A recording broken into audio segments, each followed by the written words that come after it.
La presentación de una encuesta sumamente interesante es Alfredo Torres, presidente ejecutivo de Ipsos Perú, porque se ha lanzado una encuesta nacional urbana-rural sobre la opinión pública y la crisis en el agro. Como recordamos, la ley de promoción agraria fue derogada y se promulgó una en medio de protestas que iban y venían, y ahora se espera el reglamento. Esta nueva ley, por supuesto, pues ha recibido la oposición de los agroexportadores y en parte también de los propios trabajadores. En resumen, Alfredo, buenas noches, y el pie de la encuesta es que aquí lo que se ha aprobado es un bono no remunerativo del 30% sobre la remuneración mínima vital, que para los agroexportadores escapa en muchos casos, o va a escapar en muchos casos, a sus capacidades, con todas las consecuencias que esto va a tener en términos de quiebras, de informalidad y demás. Y por el lado de los trabajadores, o de la representación que conocemos de los trabajadores, la queja es que ese bono ha debido ser remunerativo, con todas las consecuencias que esto implica. Pero la encuesta arroja conclusiones muy interesantes. Buenas noches. Buenas noches, Enrique. Efectivamente, es una encuesta nacional urbana-rural. Hubiera sido ideal poder tener la encuesta antes de la ley, pero la ley se aprobó muy rápidamente. Lo que encuentra la encuesta es que la opinión pública, tanto en el ámbito urbano como en el campo, tiene bastante claras las consecuencias que puede tener este incremento en costos de las empresas. Son varias preguntas, no sé si vas a presentarlas.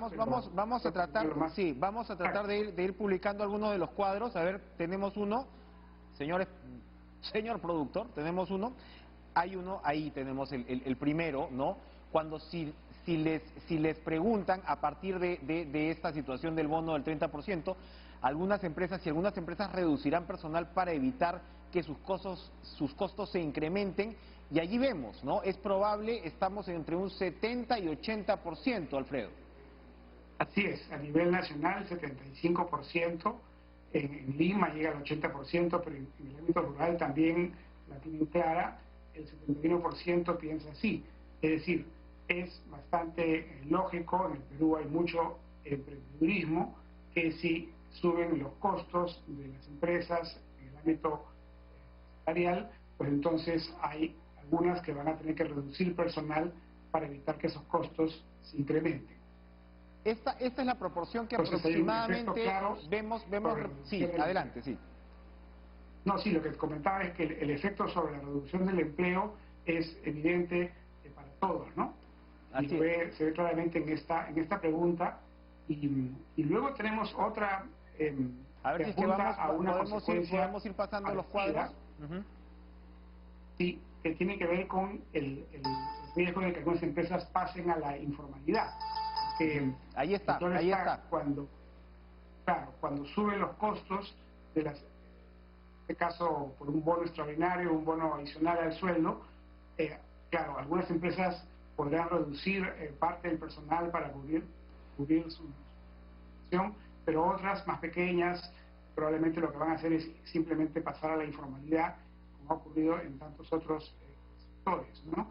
También lo entiende la opinión pública, 74% lo ve de esa manera como probable, nuevamente un poco más en Lima, pero también en el interior del país, en el ámbito rural, hay un sector mayoritario que ve como muy probable esta consecuencia, ¿no?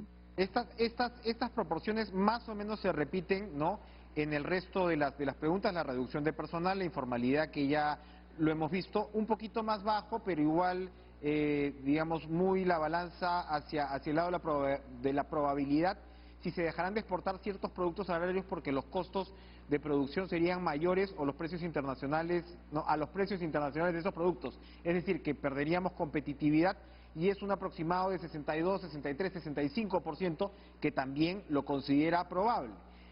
Claro, porque los precios acá están fijados por el mercado internacional. Entonces, si los costos de producción suben, lo que ocurre es que algunas empresas pues ya dejarán de producir esos productos o exportar esos productos porque no van a poder competir con los precios internacionales tan preestablecidos, ¿no? Y es similar, ¿no?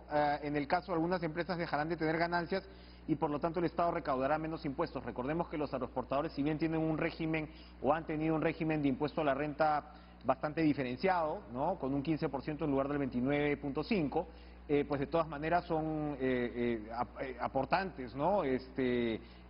Importantes en términos tributarios. Y hay, ¿no? Bueno, los objetivos del reglamento, una mayoría de 80 y pico por ciento también dice hacer un reglamento que promueva la creación de empleos formales en la agricultura, ¿no? Mucho más que Sí. atender a la presión Esa social de manera pregunta, que no haya más bloqueos de carreteras, es muy inferior. exactamente, esa pregunta me parece muy importante porque lo que pone con claridad es cuál es la prioridad de la ciudadanía frente a esta ley o algunas leyes parecidas, en este caso ya el reglamento de una ley, ¿no? A la gente le preocupa, más aún por la crisis que estamos viviendo, la creación de empleos, ¿no? Empleos formales, por supuesto, con todos los derechos. Entonces, ante la alternativa de ir por la promoción del empleo formal o de simplemente aceptar la presión social ante la amenaza de bloqueos de carreteras, que eso es lo que ocurrió cuando se dio la ley y que todavía existe, digamos, de manera latente, la gran mayoría, 85%, dicen, no, lo que le corresponde al gobierno es buscar pues un reglamento que ayude a la creación de empleos formales y no a la destrucción de empleos formales, que es lo que lamentablemente está generando esta bonificación, pone los costos en la agricultura por encima de otros sectores. Así es. Y bueno, a mí me impresiona, te tengo que decir, el último cuadro, por el impacto que uno ve que tiene el sector agrario en el país. A ver si es que lo podemos poner, porque ese sí es mucho más diferenciado. ¿Es usted o algún miembro de su hogar trabaja de manera permanente u ocasional en la agricultura o en alguna ocupación relacionada con la actividad agropecuaria? Es uno más abajo, donde vemos que en el ámbito rural, el último, en el ámbito rural vemos que uno más, seguimos bajando, ya vamos a llegar, donde vemos que nada menos que el 70% de encuestados responden que sí, que usted o algún miembro de su hogar trabaja de manera permanente u ocasional en la agricultura o en alguna ocupación relacionada con la agricultura. Incluso a nivel urbano, ¿no? Urbano nacional, estamos hablando de 38%, es altísimo para lo que uno ya se imagina. A estas alturas uno ahí se da cuenta de que los lugares comunes a veces son eso, ¿no? 38% en el sector urbano. Bueno, en Lima se reduce de manera importante, ahí sí ves una diferencia, pero el peso de la agricultura, Alfredo, y por añadidura de la agroexportación, queda en evidencia en este cuadro.